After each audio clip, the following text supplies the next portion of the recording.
ফুচকা বিক্রি করতে যাচ্ছি, তোরা বাড়িতেই থাকবি। ঠিক আছে বাবা, চল আমরা দুজন মিলে গাড়ি গাড়ি খেলি। চল বোন, এক প্লেট করে ফুচকা খাই। ভাই, আমাদেরকে ফুচকা খাওয়াবে?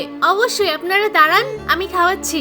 আরে বাহ, ফুচকার টেস্ট কিন্তু অনেক ভালো, খেয়ে বলবে কেমন। মা, আমিও ফুচকা খাবো। আরে আমার কাছে কি টাকা আছে? এখন ফুচকা কোত্থেকে কিনবো? তোকে এখন ফুচকা কিনে দিতে পারবো না। তোমার কাছে টাকা নেই বলে কি ফুচকা খাওয়াতে পারবে না? এই বাড়িতে চল। আমাদের কাছেও টাকা নেই, কি করে যে ফুচকা খাবো।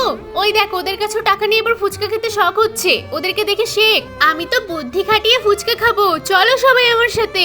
আরে এই বাচ্চাটা আবার কি করতে চাইছে? আমরা তোর সাথে বন্ধুত্ব করতে এসেছি, তুই কি আমাদেরকে ফুচকা খাওয়াবি? আরে ফুচকা খাওয়াবো? হ্যাঁ অবশ্যই খাওয়াবো, তোরা থাক, আমার বাবা আসুক আগে। আমার কতগুলো বন্ধু হয়ে গেল, ভালোই হয়েছে। এই নে ফুচকাগুলো বেড়ে গেছে, এগুলো বাড়িতে রেখে দিয়াই, এগুলো তো আমার বন্ধুকে দেব। এই দেখ, আমার বাবা ফুচকা নিয়ে এসেছে। এই খা খা, সবাই মিলে একসাথে খা। আরে এরা তো সত্যিই ফ্রিতে ফুচকা খায়।